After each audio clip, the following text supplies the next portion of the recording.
Hello everyone, good afternoon to all of you. Dear students, आज की class में हम लोग जो रिलेशन एंड फंक्शन हमने प्रीवियस क्लास में किया था उसके आगे हम लोग कंटिन्यू करेंगे। रिलेशन और फंक्शन की फर्स्ट क्लास में हम लोगों ने बच्चों पीरियोडिसिटी, इवन ऑड और फंक्शंस का डोमेन, रेंज, रिलेशन, ये सारी चीज़ें हम लोगों ने डिस्कस की थी। ऑलमोस्ट मतलब 11th क्लास का पूरा हमने पोर्शन उसका कवर किया था। आज की क्लास में हम उसके आगे का पार्ट कंटिन्यू करेंगे जिसमें हम फंक्शंस के टाइप्स, जो इंपॉर्टेंट टाइप्स हैं बच्चों, जिससे ज़्यादातर क्वेश्चंस वगैरह पूछे जाते हैं, कंपोजिशन, इन्वर्स, इन सारी चीज़ों पे हम लोग डिस्कस करने वाले हैं। ओके, तो स्टार्ट करते हैं बच्चों क्लास। अलर्ट हो जाइए सब बच्चे, इंपॉर्टेंट टॉपिक डिस्कस हो रहा है और कैलकुलस स्टार्ट हो चुका है ना। कैलकुलस बहुत बड़ा वेटेज है अपने आप में, तो अब हम कंटिन्यूशन में इसको बच्चों रखेंगे। कैलकुलस, लिमिट्स, कॉन्टिन्यूटी, डिफरेंशिएबिलिटी पूरा चलेगा बच्चों ये। ओके, तो अब कोई भी क्लास मिस नहीं करनी है किसी को भी, क्योंकि कैलकुलस वाला पार्ट काफ़ी इंपॉर्टेंट है, आप सब बच्चे जानते हैं। तो बच्चों हम लोग शुरुआत करेंगे आज की क्लास में रिलेशन एंड फंक्शन का। जो हमारा टॉपिक है उसमें हम सबसे पहले बच्चों क्लासिफिकेशन ऑफ फंक्शन डिस्कस करने वाले हैं, यानी फंक्शन के कुछ इंपॉर्टेंट जो टाइप्स हैं उनके ऊपर हम लोग अब बात करेंगे। तो टाइप्स ऑफ फंक्शन मैं ले रहा हूं बच्चों, कुछ important types of function. Types of function, types of function में देखिए सबसे पहले मैं डिस्कस कर रहा हूं one one function. One one या जिसको इंजेक्टिव भी कहते हैं बच्चों, इंजेक्टिव फंक्शन। जैसा कि देखिए नाम से ही क्लियर हो रहा है कि वन वन फंक्शन या इंजेक्टिव फंक्शन का क्या मतलब होता है। नाम से ही क्लियर हो रहा है, वन वन फंक्शन या वन टू वन कोरेस्पोंडेंस, ठीक है ना। Function one two one correspondence follow कर रहा है, यानी कि हर डिफरेंट एलिमेंट की डिफरेंट इमेज अगर आती है तो ऐसे फंक्शंस वन वन फंक्शन कहलाते हैं, राइट। जैसे अगर मैं इसको एक मैपिंग के थ्रू आपको समझाऊं तो सपोज करो कि हमारे पास ये बच्चों f नाम का फंक्शन है, ये सेट x है और ये सेट y है।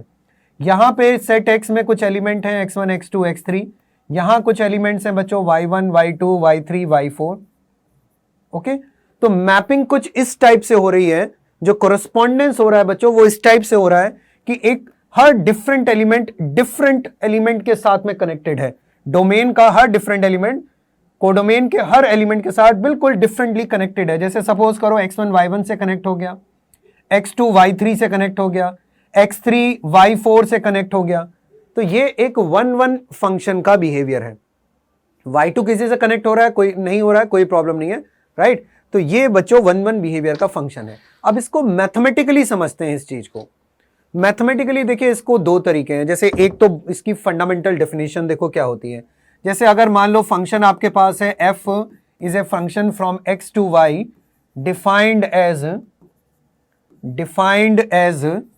fx equal to y। एक बच्चों इस टाइप से फंक्शन डिफाइन किया गया है, fx equal to y। x belong कर रहा है कैपिटल X को और y बिलोंग कर रहा है बच्चों कैपिटल Y को। तो हम दो मेथड से वन वन चेक कर सकते हैं। पहला मेथड तो ये है कि देखो नेक्स्ट पेज पे करते हैं इसको डिस्कस।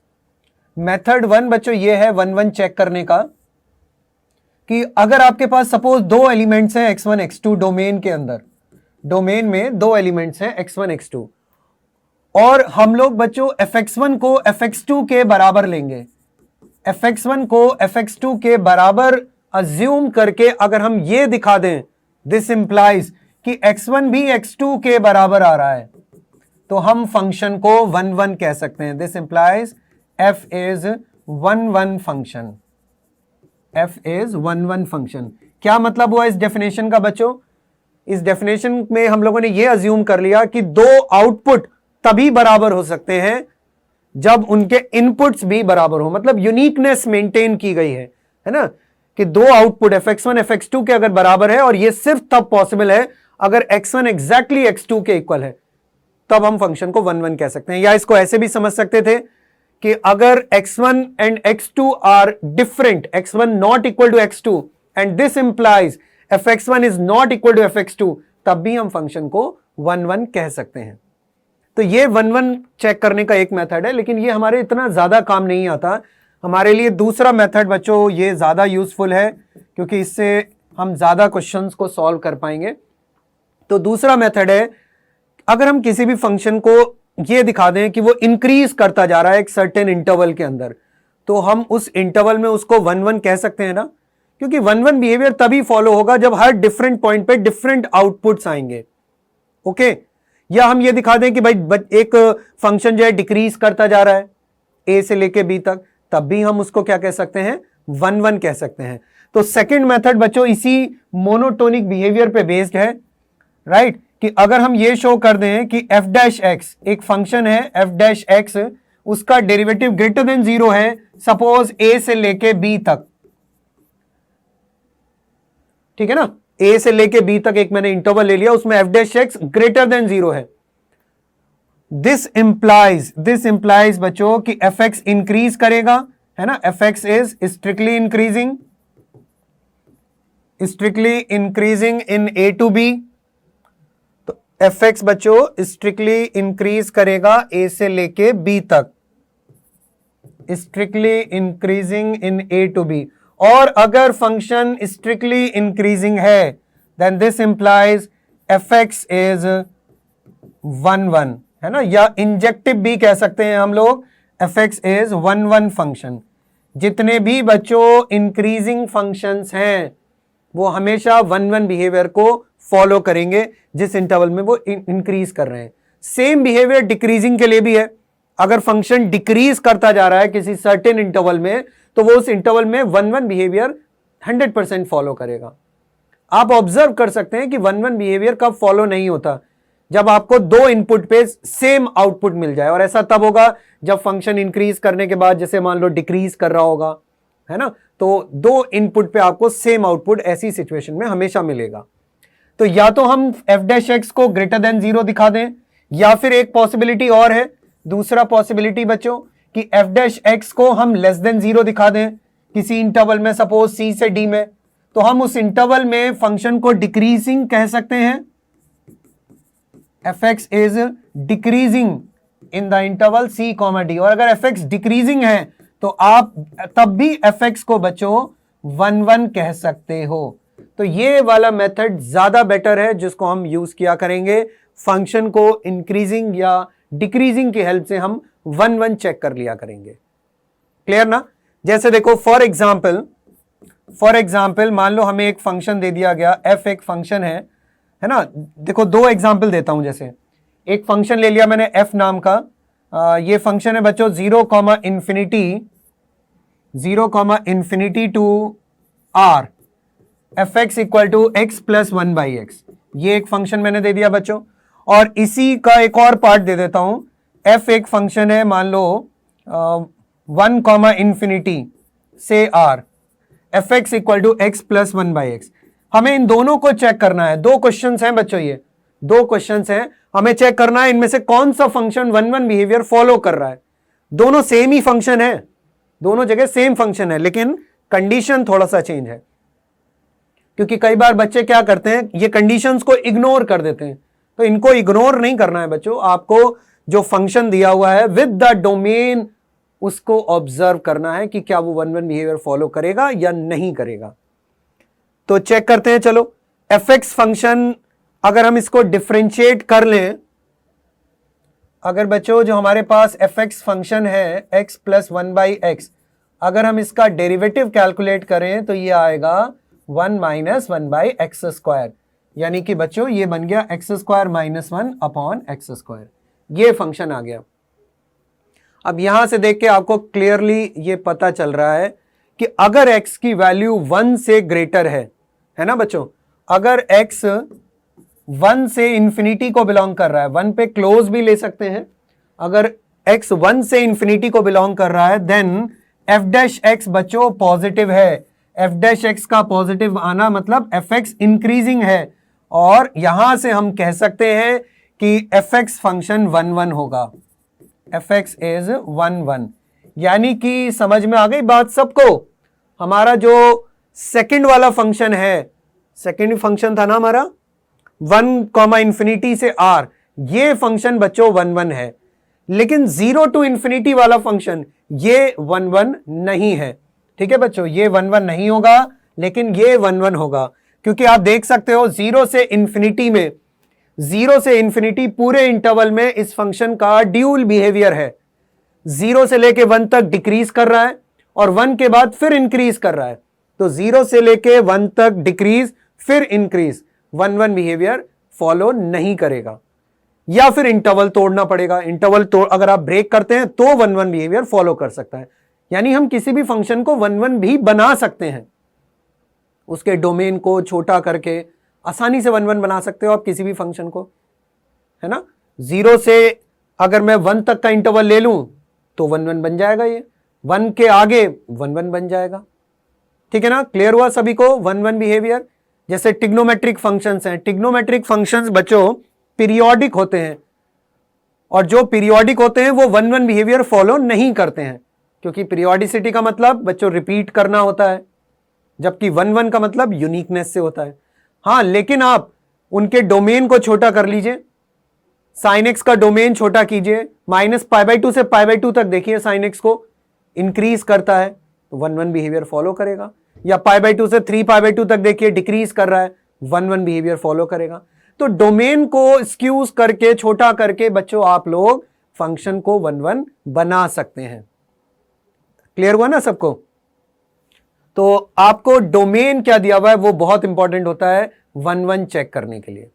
तो ये बच्चों बेस्ट तरीका रहेगा 1 1 चेक करने का, और बहुत सारे क्वेश्चन जेई में पूछे गए हैं जिसमें कि 1 1 वगैरह चेक करने के लिए कहा जाता है। जैसे जल्दी से एक क्वेश्चन का मुझे आंसर दो। मान लो ये फंक्शन हमें दिया गया है, एक फंक्शन है बच्चों एफ, एक फंक्शन दिया हुआ है R2R, डिफाइंड किया गया है fx is equal to x cube plus 3x square plus 12x minus 2 sine x. ये बच्चों एक फंक्शन दिया गया है, ओके। और हमें ये चेक करना है क्या ये फंक्शन 1 1 है या नहीं है। फंक्शन का हमें चेक करना है इज इट इंजेक्टिव फंक्शन और नॉट। तो जल्दी से बताओ जरा क्या ये फंक्शन इंजेक्टिव है या नहीं है। चेक करो सारे बच्चे, x cube plus 3x square plus 12x minus 2 sine x, is it injective function और नॉट, ये आप लोगों को बताना है। तो डेरिवेटिव लीजिए इसका और देखिए क्या डेरिवेटिव का कोई यूनिक बिहेवियर आपको मिल रहा है, मतलब ग्रेटर देन 0 मिल जाए। पूरे R2R की बात चल रही है बच्चों, तो मतलब पूरे डोमेन में देखना पड़ेगा, पूरी रियल लाइन पे। हाँ जी बताओ जल्दी से, 1 1 होगा या नहीं होगा बच्चों। ये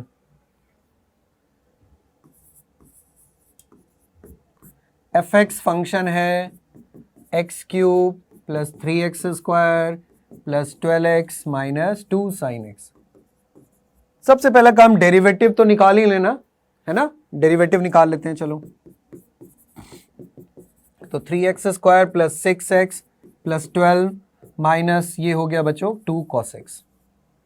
अब ये थोड़ा सा cos x वाला टर्म परेशान कर रहा है, बाकी तो ये क्वाड्रेटिक आ गई, इसमें तो कोई इतनी बड़ी दिक्कत नहीं है। लेकिन देखिए यहां भी डिसीजन लेना कोई मुश्किल काम नहीं है। 3 अगर मैं कॉमन ले लूं तो ये x square plus 2x plus 4 बन रहा है, और माइनस का 2 cos x लिखा हुआ है बच्चों, माइनस का 2 cos x लिखा हुआ है। यहां ना बच्चों एक परफेक्ट स्क्वायर बना लीजिए। देखिए परफेक्ट स्क्वायर आसानी से बन सकता है ना, यहां पे 3 टाइम्स x प्लस 1 का होल स्क्वायर ये बनेगा, और एक प्लस 3 और बच रहा है, उसको अलग लिख लो, अलग लिख लो बच्चों, 9 माइनस 2 cos x ऐसे आ जाएगा ना, राइट। यहां पे इस 4 को मैंने 1 अलग कर लिया तो x प्लस 1 का होल स्क्वायर बन गया, और बाहर 3 बैठा हुआ है बच्चों तो 9 अलग कर दिया। देखिए यहां से एकदम क्लियर दिखाई दे रहा है ना। ये वाला पार्ट देखिए बच्चों, और ये वाला पार्ट देखिए, ये तो नॉन निगेटिव है, सारे बच्चों को क्लियरली दिखाई दे रहा है। और 9 माइनस 2 cos x कोई डाउट ही नहीं है, एब्सोल्युटली पॉजिटिव है बच्चों। 9 माइनस 2 cos x की तो रेंज बहुत ही छोटी सी होती है ना, -1 to 1 होती है, तो 2 cos x बेचारा कहां से कहां तक जा पाएगा, खाली -2 से 2 तक जा पाएगा। तो 9 माइनस 2 cos x हमेशा पॉजिटिव है। तो हमने बच्चों क्या प्रूफ कर दिया कि f dash x F dash x positive है थ्रू आउट द इंटरवल, तो पूरे इंटरवल में अगर एफ डैश एक्स पॉजिटिव है यानी कि एफ एक्स बच्चों इंक्रीजिंग है, और अगर एफ एक्स इंक्रीजिंग है for all x belongs to r, तो फंक्शन कैसा हो गया? 1-1 हो गया। फंक्शन बच्चों 1-1 हो गया, तो हम इसको 1-1 फंक्शन कह सकते हैं। क्लियर हुआ ना सबको? तो यहां हमें थोड़ा सा परफेक्ट स्क्वायर वगैरह बना के फिर डिसीजन लेना पड़ा कि एफ डैश एक्स का साइन कैसा होगा, है ना। या आप ऐसा भी कर सकते थे, ये क्वाड्रेटिक वाला जो पार्ट है, ये जो पैराबोला है, इसकी आप मिनिमम वैल्यू निकाल सकते हैं और मिनिमम वैल्यू को उसके साथ 2 cos x के साथ कंपेयर करके भी आपको पता चल जाएगा। ओके, सो ऑल राइट बच्चों, तो 1-1 चेक करना आप सबको आ गया। अब बात करते हैं सेकंड टाइप की, मैनी वन फंक्शन की। उसमें कुछ भी बताने के लिए नहीं है बच्चों। अगर फंक्शन 1-1 नहीं है तो कैसा होगा? मैनी वन होगा। दोनों एक दूसरे के कॉम्प्लीमेंट होते हैं। तो अगर 1-1 नहीं है बच्चों तो कैसा होगा? Many one function. Many one function, तो मैनी वन नाम से ही क्लियर हो रहा है कि कम से कम 2 एलिमेंट ऐसे हैं, at least 2 element exist in the domain set which is having the same pre image in the codomain set, right. तो कम से कम 2 एलिमेंट बच्चों ऐसे मिलेंगे। तो मैनी वन में मैं सिर्फ इतना सा लिख देता हूं, जो 1-1 नहीं होंगे, जो बच्चों 1-1 नहीं होंगे वो सब क्या कहलाएंगे? मैनी वन कहलाएंगे। जैसे जितने भी इवन फंक्शंस हैं, है ना, जैसे इवन फंक्शंस मैं ले लूं, सिंपल सा एग्जांपल मैंने ले लिया x की पावर 4, है ना, x की पावर 4 प्लस एक्स स्क्वायर ले लिया, एक इवन फंक्शन है। तो ये 1-1 पॉसिबल ही नहीं है, ये मैनी वन होगा, क्योंकि आप f ऑफ 1 निकालें वो भी सेम आएगा, f ऑफ -1 निकालें वो भी सेम आएगा, है ना। या टिग्नोमेट्री की बात करें, f x equal to cos x वगैरह, ये सब बच्चों क्या है? ये सब मैनी वन फंक्शन है ना। पीरियोडिक फंक्शन तो वैसे भी जितने भी हैं वो सब के सब मैनी वन है। पीरियोडिसिटी का मतलब मैंने बता ही दिया था आपको, रिपीटेशन होता है, तो वो सब मैनी वन नेचर को फॉलो करते हैं, ठीक है ना। तो मैनी वन बस इतना से याद रखिए, जो 1-1 नहीं होंगे वो मैनी वन कहलाएंगे। अब थर्ड टाइप पे आते हैं, वो काफी इंपॉर्टेंट है, और वो है हमारा बच्चों ऑन टू फंक्शन, या जिसको सर्जेक्टिव भी कहते हैं। तो देखिए ऑन टू या सर्जेक्टिव भी बोलते हैं बच्चों इसको, सर्जेक्टिव फंक्शन। ऑन टू या सर्जेक्टिव का मतलब होता है रेंज, फंक्शन की रेंज और कोडोमेन आपस में इक्वल होने चाहिए। रेंज और कोडोमेन आपस में बच्चों इक्वल होने चाहिए। और ऐसा कब होता है? ऐसा कब होता है? रेंज कोडोमेन के बराबर कब होती है? जब for every y there exist at least 1 x। अगर बच्चों हर y के लिए इस सेट में जितने भी एलिमेंट हैं कोडोमेन सेट में, अगर हर एक की कोई ना कोई प्री इमेज एग्जिस्ट कर रही है, तो ऐसे फंक्शन ऑन टू फंक्शन कहलाते हैं, है ना। जैसे सपोज करो ये मैपिंग हमारे पास है x1 x2 x3 x4, और यहां लिखा हुआ है y1 y2 y3। एक भी y ब्लैंक नहीं होना चाहिए। जैसे मान लो ये इससे कनेक्ट हो गया, ये इससे कनेक्ट हो गया, ये इससे कनेक्ट हो गया। If for every y there exist at least 1 x such that fx equal to y, then function is called onto function. Okay, तो अगर हमारे पास एक फंक्शन है बच्चों x to y, and if for every y her y के लिए every y there exist, ये symbol होता है बच्चों there exist का, there exist at least 1 x in the set x such that fx equal to y, then f is onto, f is surjective बच्चों। Okay, clear ना। तो अगर हर y के लिए कोई ना कोई x एग्जिस्ट कर रहा है तो फंक्शन ऑन टू कहलाएगा। और मैथमेटिकली चेक करने का तरीका क्या है बच्चों? ये है, जब आपके सामने क्वेश्चन आएगा कि फंक्शन को हमें ऑन टू चेक करना है, तो आप कैसे करोगे? रेंज को कोडोमेन के बराबर दिखाओगे। कोडोमेन हमेशा दिया होगा क्वेश्चन के अंदर आपको, है ना। रेंज आपको कैलकुलेट करना होगा, दोनों को आपने इक्वल दिखा दिया तो फंक्शन ऑन टू कहलाएगा। क्लियर ना? एक जल्दी से एग्जांपल लेते हैं इस पे बेस्ड। जैसे सपोज करो मैं यही एग्जांपल ले लेता हूं जो 1 1 में लिया था मैंने। अगर हमें सपोज एक फंक्शन दिया गया है एफ, एक फंक्शन है बच्चों 1 इंफिनिटी टू 2 इंफिनिटी, ये एक फंक्शन दिया गया है और f x is equal to x plus 1/x। हमें ये चेक करना है कि क्या ये फंक्शन ऑन टू है या नहीं है, ये हमें चेक करना है बच्चों। तो हमें रेंज कैलकुलेट करना पड़ेगा। इसका रेंज हमने प्रीवियस क्लास में सीखा था। रेंज कैसे कैलकुलेट करते हैं कि इसको y मान लो, y लेट करके, है ना, और x की value in terms of y निकालो या क्वाड्रेटिक बना लो। x में क्वाड्रेटिक बन जाएगी ना, यहां से x में जो क्वाड्रेटिक बनेगी उसका discriminant greater than equal to 0 कर देंगे। लेकिन थोड़ा डोमेन वगैरह का ध्यान रखेंगे, डोमेन के अकॉर्डिंग देख लेंगे फाइनल आंसर जो आ रहा है उसको, है ना। लेकिन मेरे पास एक बहुत ही शॉर्ट तरीका है और आप भी जानते हैं इसका रेंज आप लोग हार्डली बच्चों 5 सेकंड में निकाल सकते हो। रेसिप्रोकल फंक्शन है ना, रेसिप्रोकल फंक्शन याद आया कुछ? रेसिप्रोकल फंक्शन AMGM याद आ रहा है सब बच्चों को?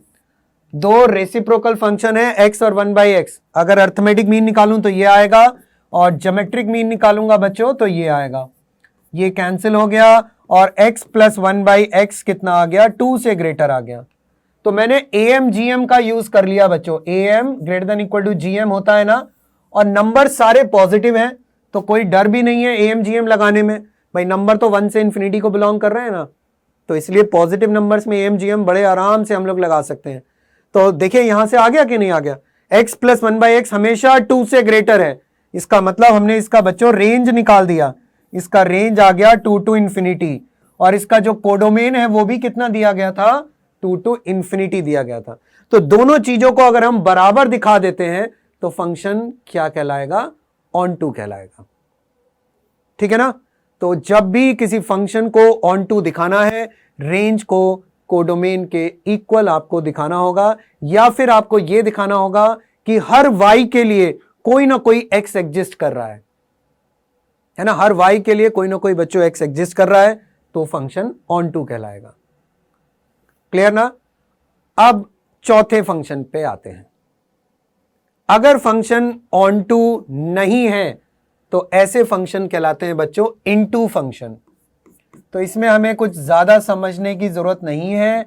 इनटू को बस ऐसे याद रखो बच्चों, जो ऑन टू नहीं होंगे, है ना, जो ऑन टू नहीं होंगे वो क्या कहलाएंगे? इनटू कहलाएंगे।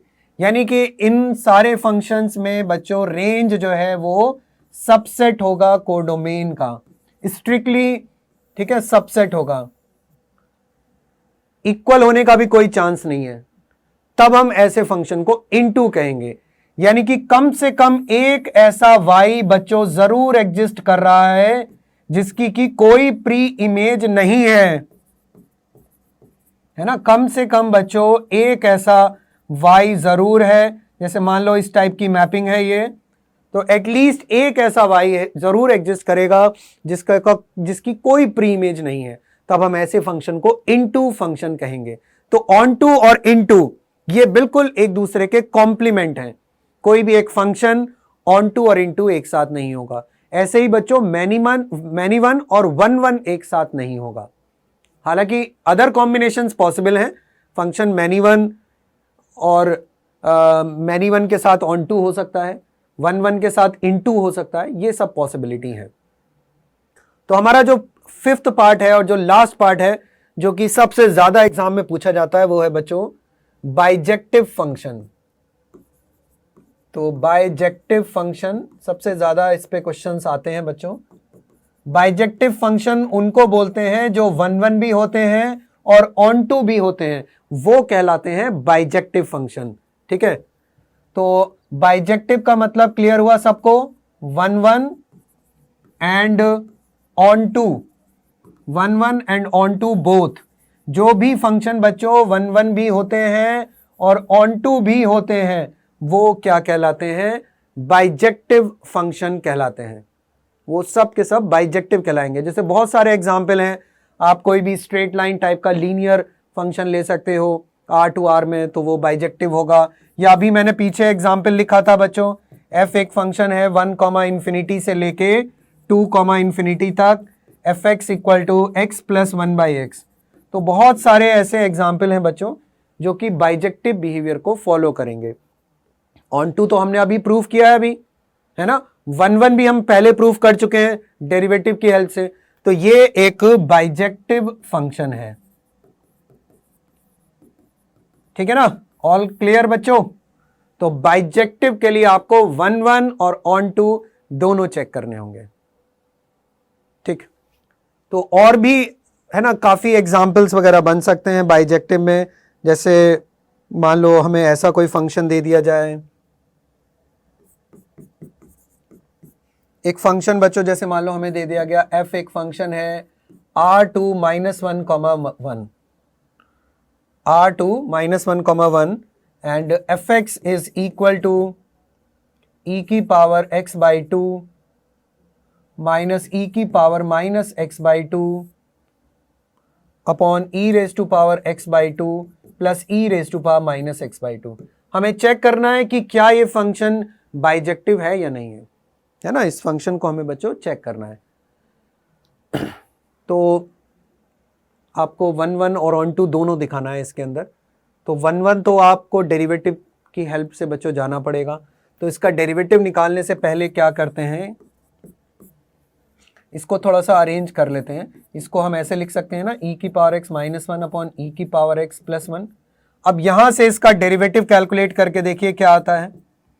तो e की पावर x प्लस 1 का होल स्क्वायर, e की पावर x प्लस 1, e की पावर x का बच्चों e की पावर x और फिर e की पावर x -1 और e की पावर x, ये आ गया हमारे पास इसका डेरिवेटिव।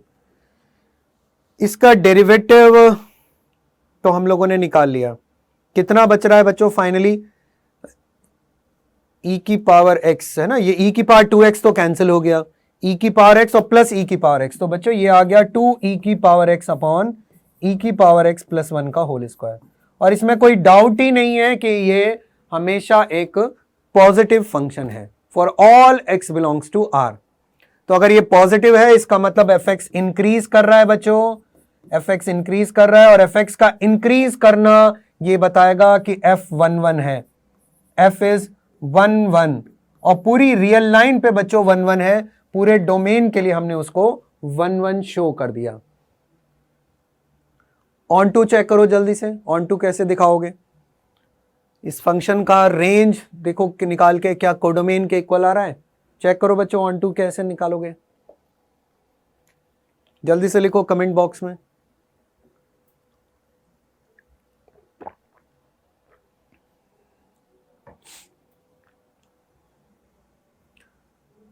तो fx को अगर y मान लिया जाए तो y हमारे पास है e की पावर x -1 अपॉन e की पावर x प्लस 1, है ना बच्चों। ये क्रॉस मल्टीप्लाई करके ना x की वैल्यू निकाल लेते हैं in terms of y, transform कर लेते हैं। तो y e की power x plus y equal to e की पावर x -1, ठीक है, ये आ गया। e की पावर x कॉमन आ गया, y -1 y। तो बच्चों e की पावर x की वैल्यू आ गई y plus 1 upon 1 minus y, ये e की पावर x आ गया। चाहो तो इसको लॉग में लिख लो या फिर ऐसे ही रहने दो। आप लोग जानते हो ना e की पावर x ये हमेशा पॉजिटिव होगा, तो इसका मतलब इस टर्म को भी बच्चों पॉजिटिव होना पड़ेगा ना। तो y plus 1 upon 1 minus y, ये कैसा होना चाहिए बच्चों, पॉजिटिव होना चाहिए। इस इनइक्वालिटी को सॉल्व करना है तो ये तो बहुत ही सिंपल है सॉल्व करना ना, वेवी कर्व मेथड से। कितना आ गया इस इनइक्वालिटी का सॉल्यूशन, -1 to 1। तो ये इस फंक्शन की हम लोगों ने बच्चों रेंज कैलकुलेट कर दी, फंक्शन f की हम लोगों ने रेंज कैलकुलेट कर दी और कोडोमेन भी हमारे पास यही था। तो हम फाइनली इसको ऑन टू भी कह सकते हैं और 1 तो हमने पहले ही चेक कर लिया था। ओके, तो ये फंक्शन भी कैसा हो गया, बाइजेक्टिव हो गया। तो बाइजेक्टिव के लिए आपको 1 और ऑन टू दोनों दिखाना होता है, ठीक है बच्चों। तो ये सारे हमारे पास टाइप्स आ गए फंक्शन के। अब इसके बाद टाइप्स ऑफ फंक्शंस के बाद अब हम डिस्कस करेंगे इनवर्स के बारे में, है ना, फंक्शन का इनवर्स डिस्कस करेंगे। तो इनवर्स ऑफ अ फंक्शन, बच्चों इनवर्स का मतलब एक तरीके से फंक्शन का, अगर आप इनवर्स निकाल रहे हैं इसका मतलब आप एक तरीके से बच्चों जो मैपिंग है उसको रिवर्स कर रहे हो, उल्टा कर रहे हो। जो डोमेन था उसको आप कोडोमेन बना रहे हो, जो कोडोमेन था बच्चों उसको डोमेन बना रहे हो। अब लेकिन इसमें एक प्रॉब्लम आ जाती है ना कि भाई ये इंटरचेंज करने में पता चला फंक्शन फंक्शन ही नहीं रहा। आप फंक्शन का बिहेवियर जानते हैं ना, single input single output behaviour होता है कि भाई हर इनपुट के लिए एक यूनिक आउटपुट होना चाहिए। अब जब आप मैपिंग बदल दोगे तो हो सकता है गड़बड़ हो जाए। तो इसीलिए इनवर्स किसी भी फंक्शन का निकालने से पहले उसका बाइजेक्टिव होना सबसे इंपॉर्टेंट है। आपको ये वेरीफाई करना होगा कि फंक्शन बाइजेक्टिव है या नहीं है। ओके, तो अगर मैं एक फंक्शन लेट करूं बच्चों, let f is a function x to y be a bijective function, be a bijective function. Bijective होना नेसेसरी है, बाइजेक्टिव फंक्शन। तो f नाम का बच्चों एक फंक्शन है x टू y में जो कि बाइजेक्टिव है। Then there exist a unique function, then there exist, ठीक है, देयर एग्जिस्ट का सिंबल बच्चों a unique function, unique function, ठीक है, उसका नाम चाहो तो g रख लो, g y to x। Mapping देखो, ध्यान से देखना, मैपिंग को उल्टा कर दिया, जैसे ही पता चला बाइजेक्टिव है मैपिंग को पलट दिया मैंने, g y to x such that कि इन दोनों का कंपोजिशन जो है वो आइडेंटिटी आए, है ना, FOG आइडेंटिटी बने। या ऐसे लिख सकता हूं FOGX equal to x and GOFX is equal to x, यानी कि दोनों का कंपोजिशन क्या बनना चाहिए बच्चों, एक आइडेंटिटी बनना चाहिए। GOFX भी x आना चाहिए, FOGX भी x आना चाहिए। अगर ऐसा हो रहा है तो मतलब g फंक्शन जो है वो f का इनवर्स कहलाता है। और इसको कैसे डिनोट करते हैं, f इनवर्स से डिनोट करते हैं, ठीक है ना। इनवर्स को हम इस सिंबल से डिनोट करते हैं। जैसे मैट्रिक्स में भी आपने पढ़ा है A इनवर्स, तो वहां पे A इनवर्स A की पावर थोड़ी ना है -1, वो एक ऑपरेटर है ना, इनवर्स को डिनोट करता है। वैसे ये पावर नहीं है, ये एक ऑपरेटर है f इनवर्स। तो यानी कि बच्चों मीनिंग इसका ये हो गया कि f इनवर्स x ये कितना होगा, x के बराबर होगा, और f इनवर्स OF भी कितना होगा, x के बराबर होगा। अगर मैं g की जगह f इनवर्स वापस रख दूं, ठीक है ना। तो इनवर्स का फाइनली मतलब यह आ गया कि अगर आपके पास y इक्वल टू fx नाम का एक बाइजेक्टिव फंक्शन है तो उसका इनवर्स का मतलब हो गया बच्चों x equal to f inverse y। यानी आप x की वैल्यू को in terms of y calculate कर लो, जो आएगा वही उस फंक्शन का क्या कहलाएगा, इनवर्स कहलाएगा, ठीक है ना। y equal to f x एक फंक्शन दिया हुआ है तो x equal to f inverse y, यानी कि जैसा आप ऑन टू फंक्शन में करते थे वैसा ही आपको करना है। x की वैल्यू को इन टर्म्स ऑफ y निकाल लेंगे और y निकालने के बाद हमें मतलब बेसिकली वहां से इनवर्स मिल जाएगा उस फंक्शन का, ठीक है। जैसे देखो एक एग्जाम्पल से डिस्कस करते हैं इसको। एक सिंपल सा एग्जाम्पल ले लेता हूं कि मान लो हमें बच्चों ये फंक्शन दे दिया गया,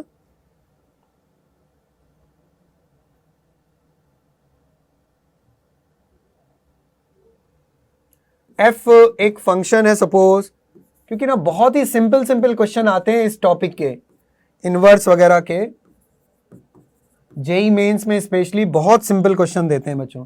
एक फंक्शन ले लो इस टाइप का x-2 अपॉन x-3, इसका हमें इनवर्स फाइंड करना है, ठीक है, find f inverse x।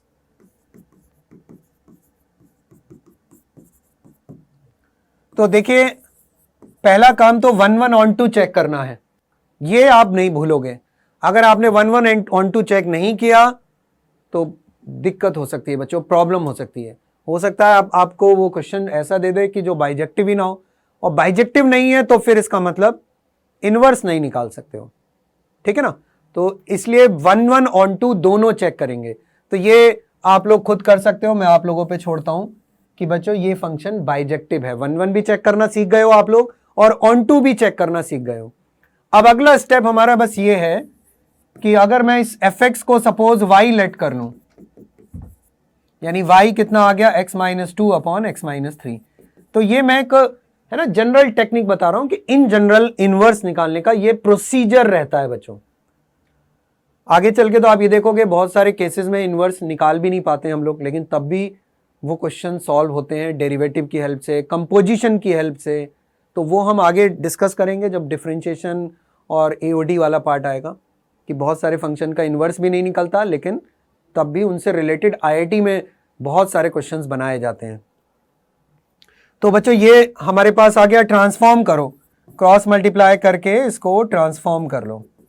x की वैल्यू निकाली y माइनस 1 और ये आ गया 3y माइनस 2, ठीक है ना। तो यहां से फाइनली x आ गया कितना, 3y minus 2 upon y minus 1, and this is our f inverse y, है ना, 3y minus 2 upon y minus 1। y को अगर हम x से रिप्लेस कर दें, y को बच्चों x से रिप्लेस कर दें तो हमें f इनवर्स x फंक्शन मिल जाएगा 3x minus 2 upon x minus 1। तो ये फाइनली इसका आंसर आएगा। पहला काम 1 1 ऑन 2 चेक करने का है, उसको चेक करने के बाद आप x की वैल्यू को in terms of y calculate करोगे, वहां से y को x से रिप्लेस करने के बाद आपको f इनवर्स x मिलेगा। अब ये जो इनवर्स फंक्शन आया है इसका डोमेन और रेंज है ना, ये दोनों चीजें आपस में इंटरचेंज हो चुकी हैं, यानी इसका जो डोमेन है वो r माइनस 1 होगा और जो इस फंक्शन की रेंज है वो r माइनस 3 होगी। तो इन बातों का भी ध्यान रखिए।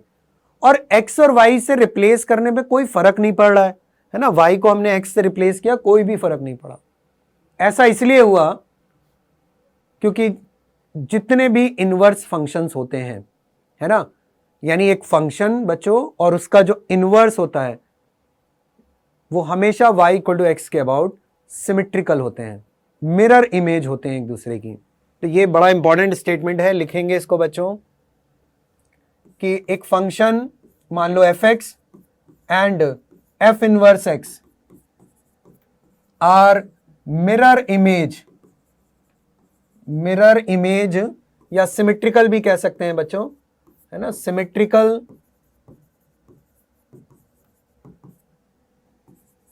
About y equal to x line. तो एक फंक्शन बच्चों और उसका inverse y equal to x के अबाउट हमेशा सिमेट्रिकल होता है, ठीक है, हमेशा सिमेट्रिकल होता है। यानी अगर fx पे कोई पॉइंट है x, y, तो उसकी इमेज y, x वो इनवर्स पे लाई करेगी, और जो कि आपको डेफिनेशन से दिख भी रहा है भाई, y इक्वल टू fx नाम का एक फंक्शन है, उस पे पॉइंट हो गया x, y टाइप। तो हमने क्या किया था, x equal to f inverse y transform करके, या आप मैपिंग के थ्रू समझिए, जो x की इमेज y पे जा रही थी, इनवर्स में क्या हो रहा है बच्चों, वही y की इमेज x पे जा रही है, ओके ना। तो इसलिए इंटरचेंज करने से फर्क नहीं पड़ा हमें वहां पर, और हमें ये स्टेटमेंट भी याद रखना है क्योंकि जेई ने इस स्टेटमेंट को यूज करके कई क्वेश्चन बनाए कि एक फंक्शन और उसका inverse y equal to x के अबाउट हमेशा सिमेट्रिकल बिहेवियर को फॉलो करता है।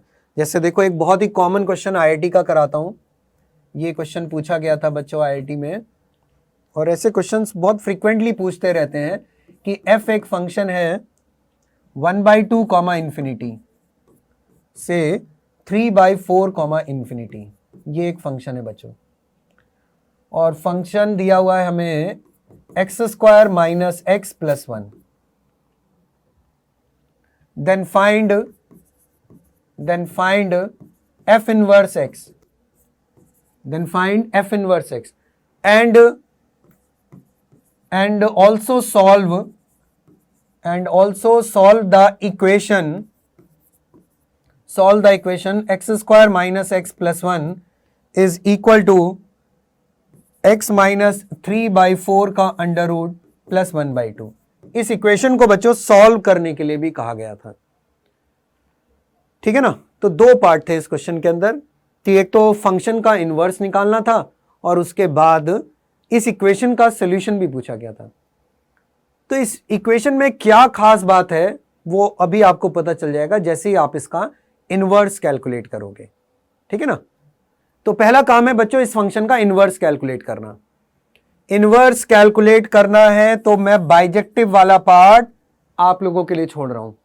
आप लोगों को बाइजेक्टिव बिहेवियर इसका खुद चेक करना है, मतलब 1 और ऑन 2 खुद से चेक करोगे आप लोग, है ना। बाइजेक्टिव आएगा इस डोमेन में और इस रेंज के अंदर बच्चों, ये बाइजेक्टिव आएगा। तो मैं लिख देता हूं यहां पर f इज बाइजेक्टिव।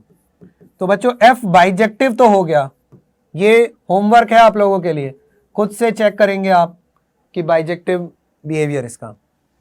अब इनवर्स निकालते हैं। इनवर्स निकालने के लिए fx को y लेट कर लिया और इस y की वैल्यू हमारे पास कितनी है बच्चों, x² माइनस x प्लस 1। अब x की वैल्यू को y के टर्म में निकालना है हमें।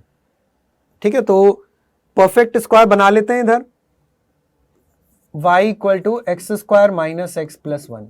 तो y आ गया x माइनस 1/2 का होल स्क्वायर और प्लस 1 माइनस 1/4। यहां से जल्दी से बच्चों कैलकुलेट कर लो, ये बन गया y माइनस कितना 3/4। कैलकुलेशन चेक करते रहना, ठीक है, बिल्कुल ठीक। तो यहां से x माइनस 1/2 या फाइनली x की वैल्यू आ गई 1/2 प्लस माइनस y माइनस 3/4 का अंडर रूट।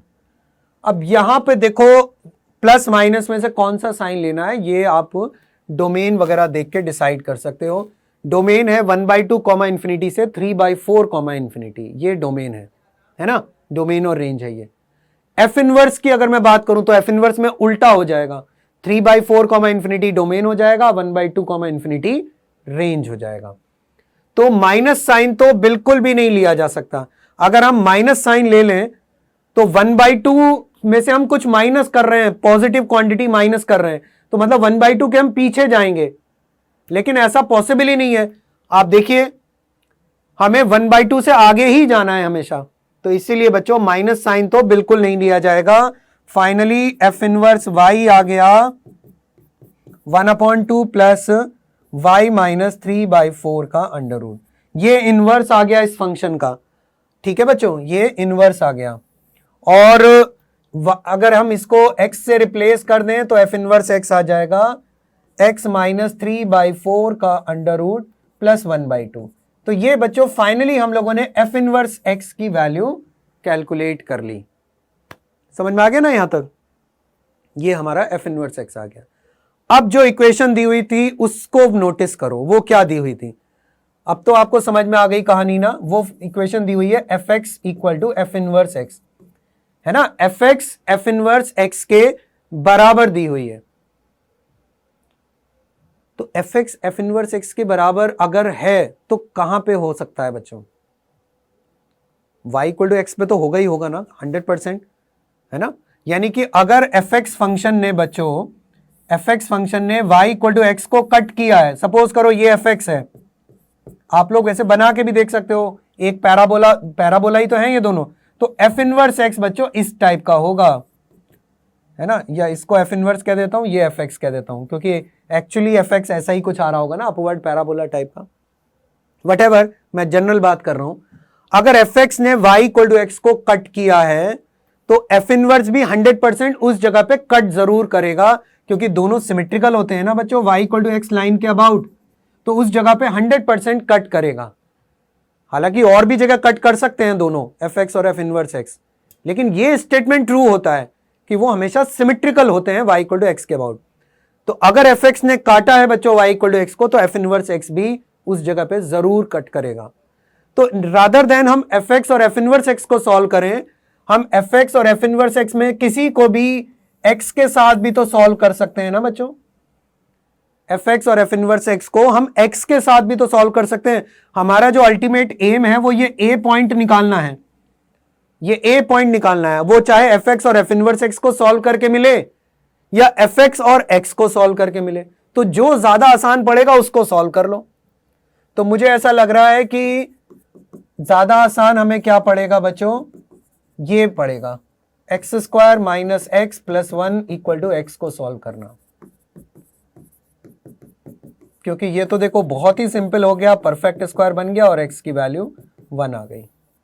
तो एक्स की वैल्यू बच्चों आपको फाइनली उस इक्वेशन का सोल्यूशन मिल गया एक्स इक्वल टू 1, ठीक है ना। तो इनवर्स भी निकलवाया था और f x equal to f inverse x को सॉल्व भी किया गया था, उसको हमें सॉल्व भी करना था। ओके, क्लियर हुआ सभी को। तो ये इस क्वेश्चन का आंसर हो गया। तो इनवर्स में 2-3 इंपॉर्टेंट बातें हमने सीखी हैं, उनको याद रखिए। नंबर 1, बाइजेक्टिव होना जरूरी है इनवर्स कैलकुलेट करने के लिए। नंबर 2, एक फंक्शन और उसका इनवर्स ये y इक्वल टू एक्स के अबाउट हमेशा सिमेट्रिकल होते हैं बच्चों, दोनों फंक्शन। ओके, अब इसके बाद हम लोग डिस्कस करेंगे बच्चों कंपोजिशन को, ठीक है, कंपोजिट फंक्शन की बात करेंगे।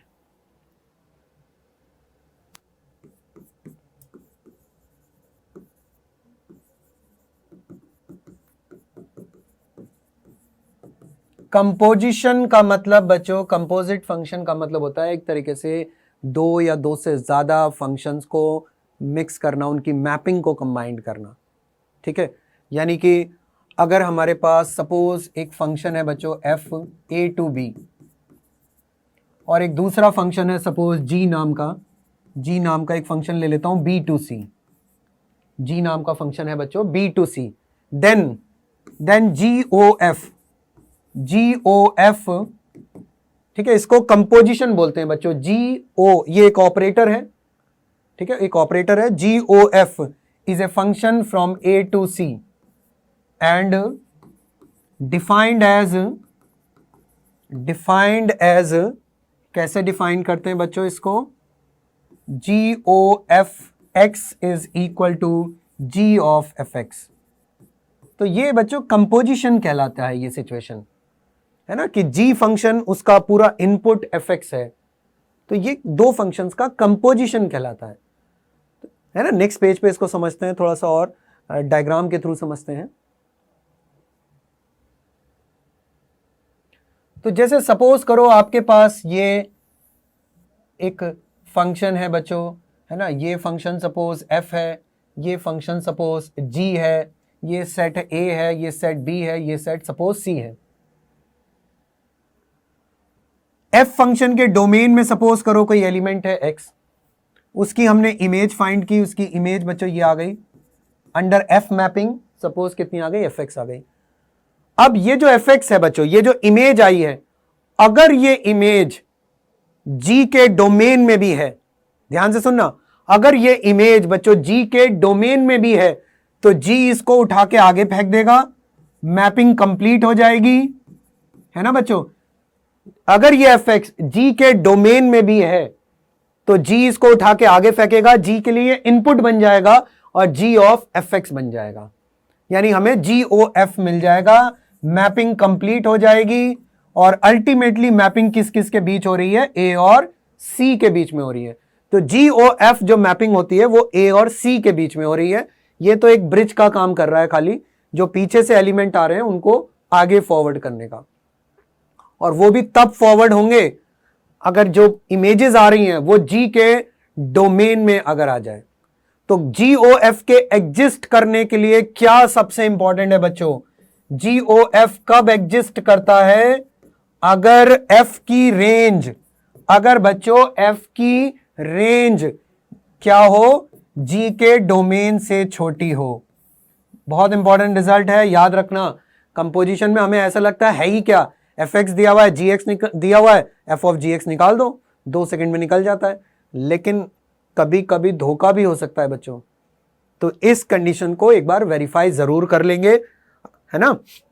तो रेंज ऑफ एफ, एफ की जो रेंज है बच्चों, मतलब एफ फंक्शन की जो रेंज है, यहां से जो एलिमेंट जा रहे हैं अगर वो जी के डोमेन में आ रहे हैं तभी तो जी उनको आगे फेंकेगा और तभी ये मैपिंग कंप्लीट होगी और हम कहेंगे बच्चों कंपोजिशन वाकई में एक्चुअल में एग्जिस्ट कर रहा है, ठीक है ना। तो ये जी ओ एफ के एग्जिस्ट करने की कंडीशन होगी, इसको याद रखिए। बाकी कंपोजिशन निकालना बहुत सिंपल है, आप सारे बच्चे जानते हैं, है ना। एफ एक्स दिया हुआ है, जी एक्स दिया हुआ है, आप बड़े आराम से बच्चों FOG, GOF, FOF, GOG, HOG सब निकाल लेते हो, बहुत सिंपल है ना। लेकिन मैंने जो कंडीशंस बताई हैं उनका ध्यान रखिए, हो सकता है कि जेई में आपको उसमें थोड़ा बहुत उलझा दिया जाए, उसका थोड़ा सा बच्चों ध्यान रखिएगा। जैसे देखो, मान लो मैं ऐसे क्वेश्चन लिख लूं, मान लो आपको ये दे दिया गया, एक f नाम का फंक्शन है R to R, ठीक है, fx इक्वल टू x एक फंक्शन है, और एक बच्चों g नाम का फंक्शन है, g नाम का फंक्शन है बच्चों 0, से 0, gx इक्वल टू √x, ठीक है। और हमसे कहा गया है कि फाइंड करो GOF। तो आपको ना ऐसे क्वेश्चन में थोड़ा सा उलझा सकते हैं जेई मेंस के अंदर, कि अगर आप इन चीज़ों का ध्यान ही ना दो कि अरे छोड़ो क्या लिखा है यार, R to R तो हमेशा ही लिखा होता है ना, R to R बोले ये भी ठीक है, इन पे फोकस करो, FX पे फोकस करो, GX पे फोकस करो, और आप सीधा उठा के कंपोजिशन निकाल दोगे, है ना। और कंपोजिशन आ भी जाएगा, ऑप्शन भी दिया होगा, आप टिक भी कर दोगे, और समझ लो वहीं -1 होने का पूरा चांस हो जाएगा। तो GOF कितना हो जाएगा, G ऑफ FX हो जाएगा। FX की वैल्यू कितनी है, X है, तो आपने X ले लिया, और GX कितना है, √X, तो √X आ गया। बोले ये आंसर आ गया सर। लेकिन एक गड़बड़ है बच्चों, ये आंसर को वेरीफाई एक बार करके देख लो, क्या कंपोजिशन एग्जिस्ट कर भी रहा है या नहीं कर रहा है। अभी क्या कंडीशन बताई थी मैंने कि F की जो रेंज है बच्चों वो G के डोमेन से छोटी होनी चाहिए, तभी कंपोजिशन एग्जिस्ट करेगा। F की रेंज क्या है, fx फंक्शन है x, तो इसकी रेंज तो बच्चों ऑल रियल नंबर है, और G का डोमेन कितना है, G का डोमेन है बच्चों 0 से इन्फिनिटी, ये है 0 से इन्फिनिटी, तो ये तो बात एकदम गलत लग रही है ना बच्चों, ये तो पॉसिबल ही नहीं है। F की रेंज ज्यादा बड़ी है, G का डोमेन छोटा है ना। तो इसका मतलब GOF for all real value exist नहीं कर सकता। GOF बच्चों for all real value exist नहीं कर सकता। तो या तो क्या करो, F की रेंज को छोटा करना पड़ेगा, F की रेंज को छोटा करना पड़ेगा, वही 0 to इन्फिनिटी करना पड़ेगा, तभी ये कंपोजिशन एग्जिस्ट करेगा, अदरवाइज एग्जिस्ट नहीं करेगा। तो फिलहाल ये आंसर अगर दिया हुआ है ना कि इसका आंसर √x है, तो ये गलत होगा।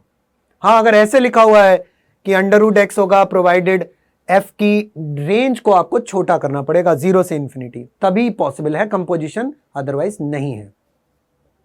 क्योंकि ना आप एक एग्जाम्पल के थ्रू भी समझ सकते हो। मान लो मैं आपसे कहूं GOF -1 निकाल के दिखाओ, भाई F के डोमेन में तो कोई भी रियल नंबर चलेगा ना बच्चों, तो GOF -1 निकाल के दिखाओ, तो G ऑफ F ऑफ -1 की वैल्यू कितनी है, F ऑफ -1 तो -1 ही है, और G ऑफ -1 क्या एग्जिस्ट करेगा, ये तो बिल्कुल भी एग्जिस्ट नहीं करेगा, तो मतलब मीनिंग ही नहीं है ना, समझ गए बात ना। अगर F का डोमेन में छोटा कर दूं, इसको मैं 0 से इन्फिनिटी कर दूं, तब बात बन जाएगी बच्चों, तब ये कंपोजिशन एग्जिस्ट करेगा। तो इसलिए इन छोटी छोटी बातों का ध्यान रखिए, इनमें आपको वो एग्जाम में उलझा सकते हैं वो, ठीक है ना। कंपोजिशन क्लियर हुआ, तो ये बातें बच्चों याद रखिए कंपोजिशन के लिए। अब कंपोजिशन के बाद एक छोटा सा टॉपिक और लेता हूं मैं, फंक्शनल इक्वेशन, क्योंकि फंक्शनल इक्वेशन पे भी अक्सर क्वेश्चंस जो है बच्चों पूछे जाते हैं। फंक्शनल इक्वेशन देखिए, स्पेशली 1-2 फंक्शनल इक्वेशन है जो बहुत ही इंपॉर्टेंट है उन पे, क्योंकि बहुत फ्रीक्वेंटली बच्चों क्वेश्चंस पूछे जा रहे हैं। फंक्शनल इक्वेशन का मतलब आपने देखा होगा ना कि बहुत सारे क्वेश्चंस में क्या करते हैं, फंक्शंस के रिलेशंस दे दिए जाते हैं कि fx plus fy equal to f of x plus y, then इस टाइप के, तो वो सब फंक्शनल इक्वेशन कहलाता है, ठीक है ना। एडवांस की क्लास जब हमारी होगी तो हम इसको बहुत डिटेल से डिस्कस करेंगे, क्योंकि एडवांस के लिए तो काफ़ी इंपॉर्टेंट है ये। लेकिन मेंस में भी ना कुछ फंक्शनल इक्वेशन बहुत बार बार रिपीट हो रही हैं, तो इसलिए इसको भी अभी थोड़ा सा डिस्कस जरूर करेंगे हम लोग। कुछ फंक्शनल इक्वेशन में से नंबर 1 जो सबसे इंपॉर्टेंट है ना, मैं कुछ लिखवा देता हूं बच्चों फंक्शनल इक्वेशन, आप लोग भी नोट करते जाओ। जैसे सबसे इंपॉर्टेंट हमारे पास ये फंक्शन इक्वेशन है, fx into f of 1/x, अगर ये इक्वल दिया हुआ है f x plus f of 1/x के, ठीक है ना, ऐसा कोई स्टेटमेंट लिखा हुआ है, f x into f of 1/x equal to f x plus f of 1/x। ये जो फंक्शनल इक्वेशन लिखी हुई है बच्चों, इसको सेटिस्फाई करने वाला कौन सा फंक्शन होगा?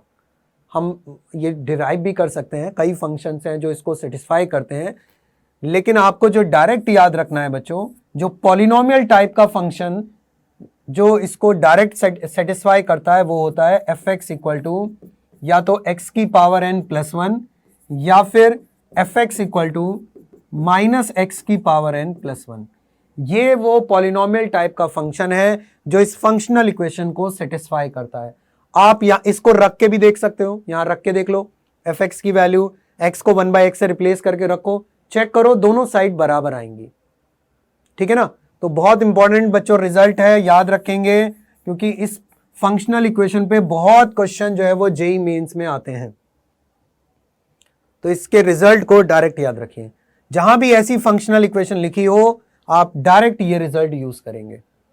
जल्दी से क्वेश्चन लिखो इस पे बेस्ड बच्चों।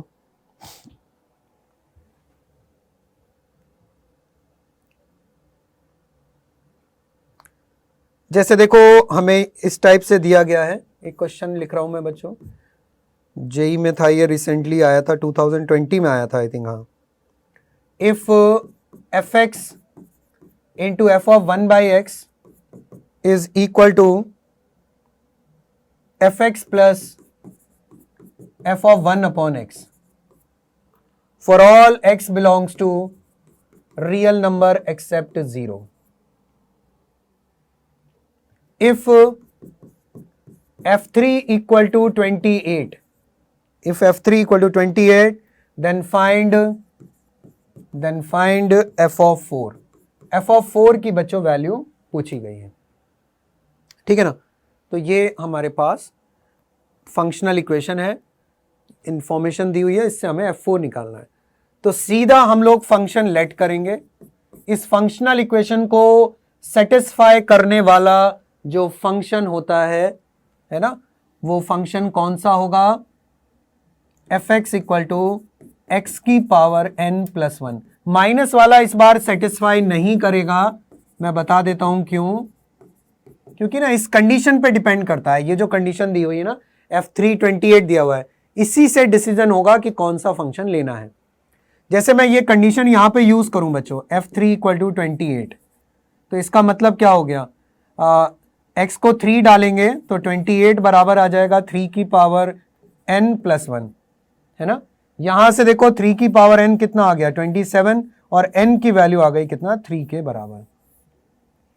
यही काम अगर मैं यहां पे करूं तो कुछ नहीं मिलने वाला, क्योंकि 3 की पावर n माइनस 28 आएगा, वो पॉसिबल नहीं है। तो इसलिए इस कंडीशन पे डिपेंड करता है कि कौन सा फंक्शन लेना है, ये लेना है कि वो लेना है। अब n की वैल्यू 3 आ गई, n की वैल्यू 3 आने का मतलब अब तो कुछ क्वेश्चन में बचा ही नहीं है, अब तो आपके पास सीधा फंक्शन ही आ गया। फंक्शन कितना हो गया एक्स क्यूब प्लस 1। फंक्शन ही अगर एक्स क्यूब प्लस 1 है, इसके अलावा कुछ भी आगे पूछा गया है, f4 पूछा है, कुछ भी और पूछ सकता था, रेंज बताओ एफ एक्स की, डोमेन बताओ या एफ इनवर्स बताओ, कुछ भी पूछ सकता था। तो आप फंक्शन एक बार आपको मिल जाए तो वो सब कैलकुलेट करना बड़ा ही सिंपल हो जाएगा। 65 बच्चों इसका आंसर हो गया। तो एक तो ये फंक्शनल इक्वेशन का डायरेक्ट रिजल्ट सबको याद होना चाहिए। दूसरी बात, अब देखिए फंक्शनल इक्वेशन के जब क्वेश्चंस आते हैं तो दो बातें होंगी कि या तो हिट एंड ट्रायल से आपको क्वेश्चन को अटेम्प्ट करना पड़ेगा।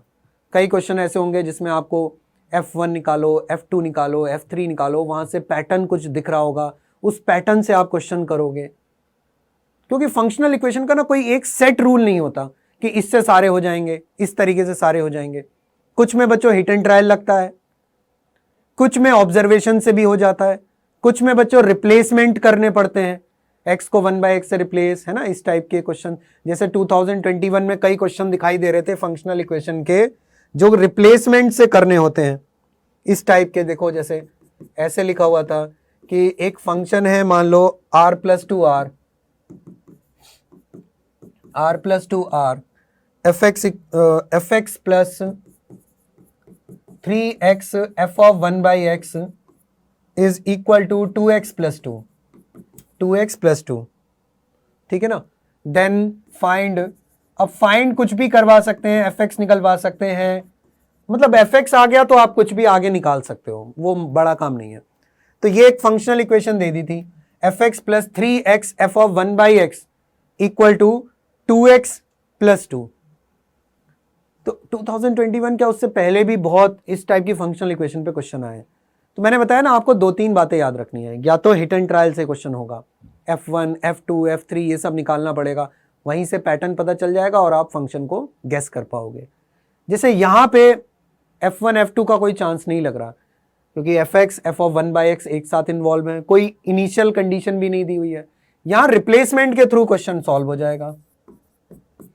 ये आपको जो फंक्शनल इक्वेशन दी हुई है, इसमें अगर मैं दोनों तरफ बच्चों x को 1 बाई एक्स से रिप्लेस कर दूं, x को 1 बाई एक्स से रिप्लेस कर दूं, तो कितना बन जाएगा, f of 1 by x plus 3 by x f x equal to 2 by x plus 2, ये आ जाएगा।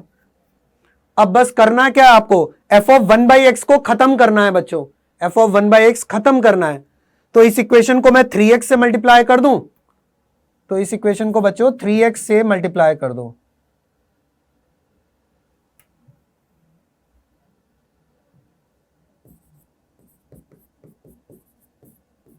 तो ये 9 हो जाएगा, 3x से मल्टीप्लाई किया 6x, equation number 3। Equation number बच्चों कितना आ गया, 3 आ गया। 3x से मल्टीप्लाई क्यों किया, क्योंकि मैं इसको खत्म करना चाहता हूं, f ऑफ 1 बाई एक्स खत्म होगा तभी तो fx आएगा ना हमारे पास। बस इक्वेशन नंबर 2, 3, अच्छा 3 नहीं है 2 है बच्चों, ये इक्वेशन नंबर 2 और 1 को उठा के माइनस कर दो, ठीक है बच्चों, इक्वेशन नंबर 2 और 1 को माइनस कर दो, माइनस करते ही बच्चों ये तो खत्म हो जाएगा, हमें fx की वैल्यू पता चल जाएगी, उसके बाद जो कहेगा वो आप बड़े आराम से निकाल सकते हो, ठीक है ना। तो यहां से हमारे पास fx आ जाएगा, वही हमें कैलकुलेट करना था।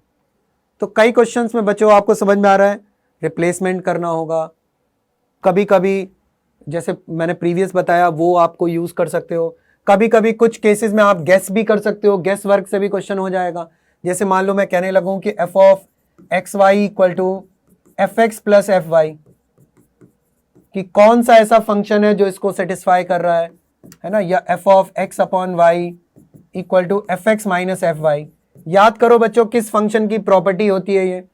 तो कई बार गेस वर्क से भी क्वेश्चन सॉल्व हो जाएगा, जैसे कि दिखाई दे रहा है कोई ये log x टाइप का बिहेवियर है ना बच्चों, है ना, कुछ k टाइम्स ले लो, k टाइम्स log x ही तो ऐसे फीचर्स को फॉलो करता है बिहेवियर को, तो k times log x to the base a,